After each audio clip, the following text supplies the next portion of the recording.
Suddenly, a few cars stopped in front of the dealership.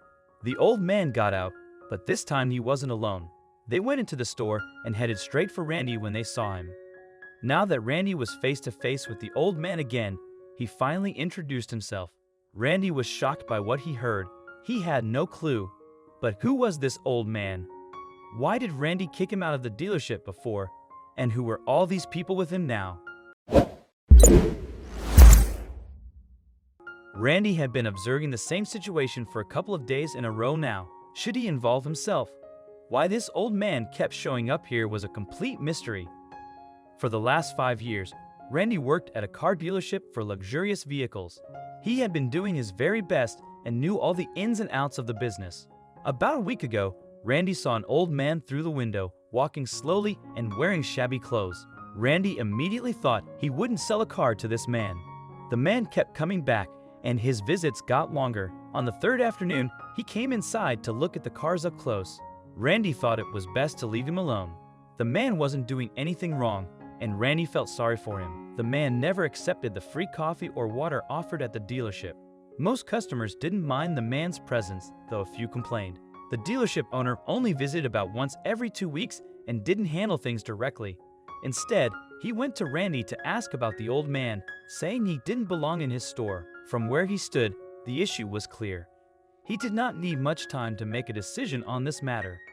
He looked at Randy with a serious face while saying, "The man has to get the hell out of my building if he is not buying anything anytime soon. No reason for him to stick around." Although Randy's boss always had a direct nature, he seemed more irritated today than normal. Randy sighed, accepted it, and hoped that at least his boss would have the class to tell it to this old man himself. It was time for them to decide. The old man wasn't going to buy anything, so Randy, feeling sad, had to go tell him to leave. Randy felt terrible about it. Over the past few days, he had grown to like the kind old man. Even though they didn't talk much, the old man was always smiling. Randy thought of him as a sweet guy who really loved the cars. When Randy walked up to him, the old man greeted him happily by name. But Randy didn't smile. He wanted to get this over with quickly. After a deep sigh, he looked the old man in the eyes. Randy started by saying something kind he hadn't said before. He told him he enjoyed the old man's energy and presence over the last few days, even though they didn't talk much.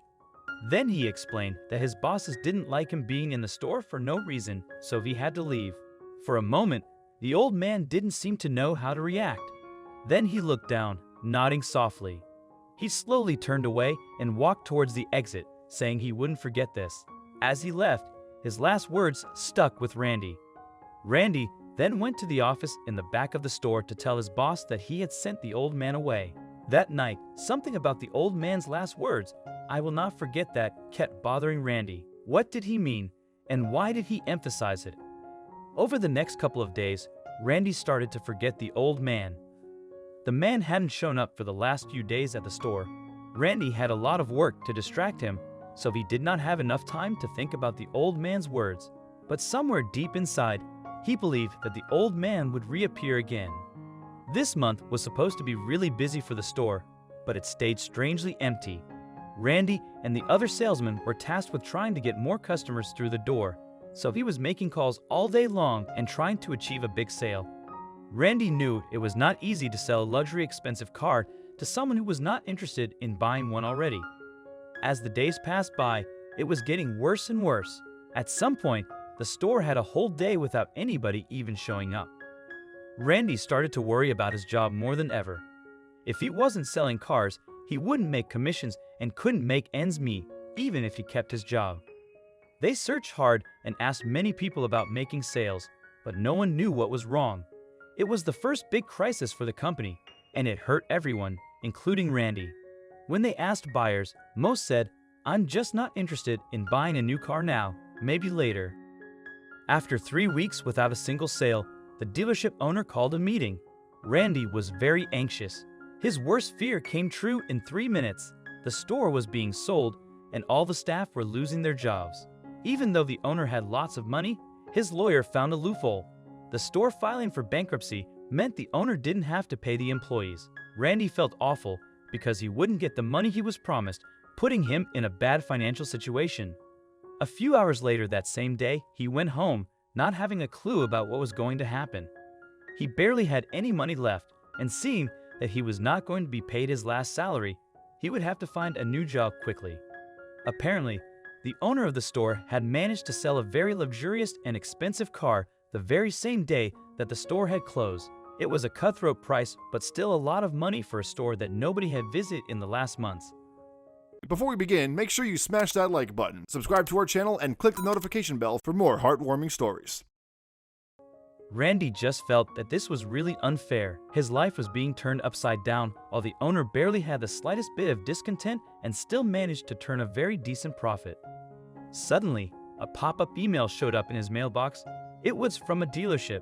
It was really unexpected, but Randy wanted to open it and find out what it was about. The email was from a new manager of the store. He would like to invite all the employees to come in and answer some questions for him. At first, Randy had no interest in returning to that place, but then he thought that maybe it was a good chance for him to find a new job or to get back at the previous manager. Randy thought that maybe if he told the new manager about the illegitimate filing for bankruptcy, it would be able to do something about it. After a lot of thinking, Randy replied to the email that he was going to visit the new manager and help him with all the questions he had. They planned an appointment for that very afternoon, and he was going to be the first old employee that the manager was going to meet. Randy was feeling anxious before the meeting, but did not know why. When Randy opened the office door, his jaw nearly dropped to the floor. There was no doubt in his mind. He knew this man, and the man recognized him. The new owner looked at Randy and just smiled. He only said, "I told you I would not forget about you." At that very moment, Randy froze and just looked at the man. The new owner was the same old man Randy had kicked out of the store a few months ago. How was that possible? Randy thought. Seeing Randy's confusion, the old man sat him down and explained everything. The old man wasn't just a car enthusiast. He was a very wealthy businessman, the richest man in the city. He had been thinking about buying the dealership for a while, but he wanted to see how it was run first. He had already decided to buy the store, but when the previous owner kicked him out, he changed his plan. Instead of making a formal offer, he aimed to get the price as low as possible.